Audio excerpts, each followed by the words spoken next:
እሱ ካለፈ ዓመታት ቢቆጠሩም ሙዚቃዎቹ ዛሬም ድረስ እንደ አዲስ የሚደመጡ ድንቅ ስራዎች ናቸው። በኢትዮጵያ የሙዚቃ ኢንዱስትሪ ውስጥ የማይሞት ስም ካላቸው ድምፃውያን መካከል ስሙ ይጠቀሳል።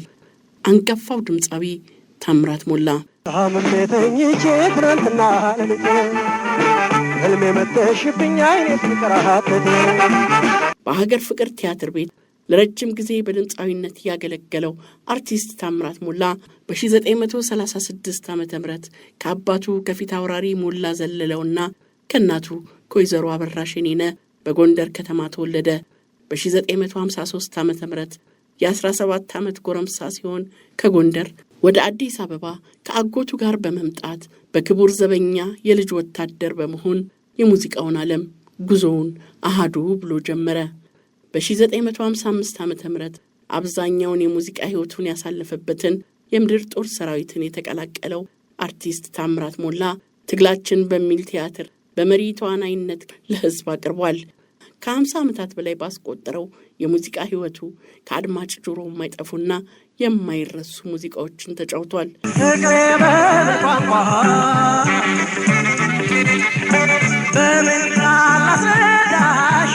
ታምራት ከተጫወታቸው ሙዚቃዎች መካከል አብዛኛዎቹ ዛሬ ላይ በምሽት ክበቦች ወጣት ድምፃውያን ይጫወቷቸዋል። ከነዚህ መካከል ታምሜ ተኝቼ ትናንትና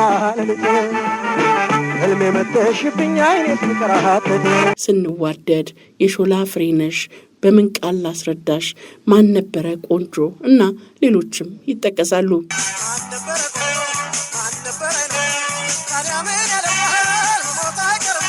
አርቲስት ታምራት በተለያዩ ሀገራዊ ተሳትፎች ላይ ኪነ ጥበብን በመወከል በሙያው ሀገሩን አገልግሏል። በተለይም በኢትዮ ኤርትራ ጦርነት ወቅት ከሙያ አጋሮቹ ጋር በመሆን በአውደ ውጊያው ተገኝቶ የጦር ሰራዊቱን ሲያበረታታ ነበር።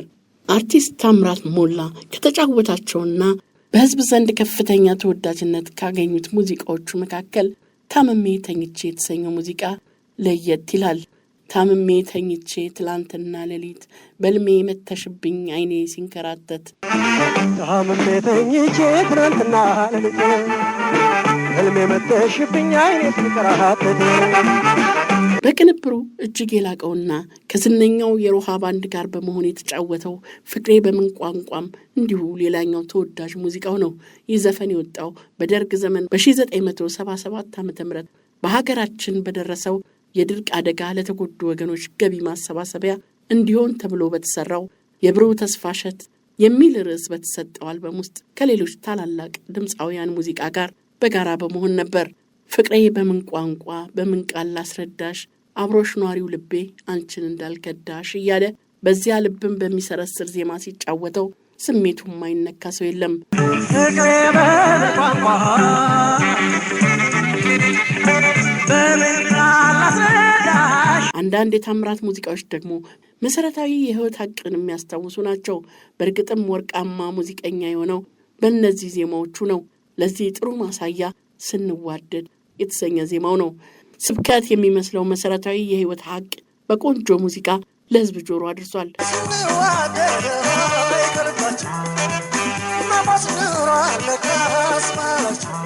ታምራት በሙዚቃዎቹ ለሀገሩ የሚመኘውንም ነገር እንዲሁ በዜማው ገልጿል። በእድገት በህብረት ዘመቻ ወቅት የተጫወተው ሙዚቃ ለዚህ ምስክር ነው። በህይወት ግቡ በህይወት ዘመቻ የምትሄዱ ለእድገት በህብረት፣ በህይወት ግቡ በህይወት ግቡ በህይወት ዘመቻ የምትሄዱ ለእድገት በህብረት። የሙያ ጓደኞቹና የዘመን ተጋሪዎቹ ጥላሁን ገሰሰና መሐሙድ አህመድ ስለዚህ ተወዳጅ ድምፃዊና የልብ ወዳጃቸው በአንድ ወቅት እንዲህ ሲሉ ምስክርነታቸውን ሰጥተውለታል። ስለ ታምራት ብትጠየቅ ምን ብዬ መመለስ እንደምችል አላውቅም። በአጠቃላይ ታምራት ፍቅር ነው።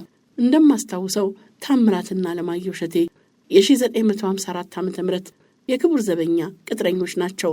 ታምራት በትርፍ ሰዓቱም አዲስ አበባና ሾፌሮች ሆቴል ይሰራ ነበር።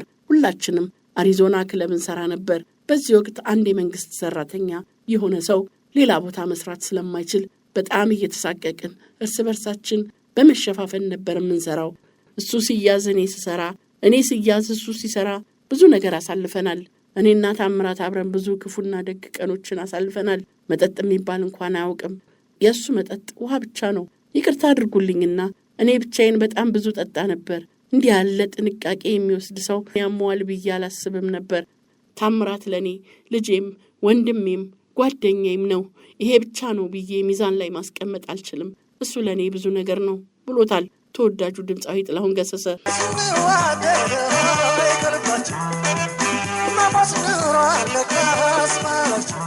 አንጋፋው ድምፃዊ መሐሙድ አህመድም ስለ ታምራት እንዲህ ብሎ ነበር።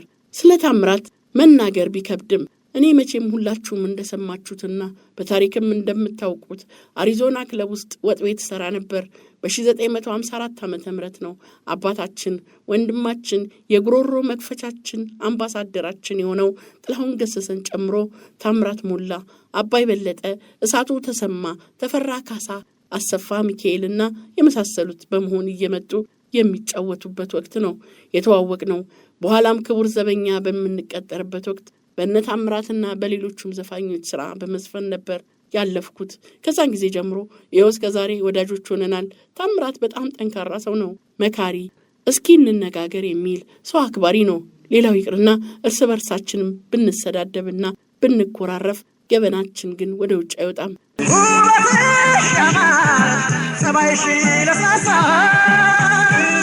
ታምራት ያረፈው በተወለደ በ69 ዓመቱ ሲሆን የአርቲስት ታምራት የቀብር ስነ ስርዓት የካቲት 3 2005 ዓ.ም በቅድስት ሥላሴ ካቴድራል ተፈጽሟል። አርቲስት ታምራት ባለትዳርና የሶስት ወንድና የሁለት ሴት ልጆች አባት ነበር። ታምሜተኝቼ ትናንትና ለልጄ ህልሜ መተሽብኝ አይኔ ፍቅራሃት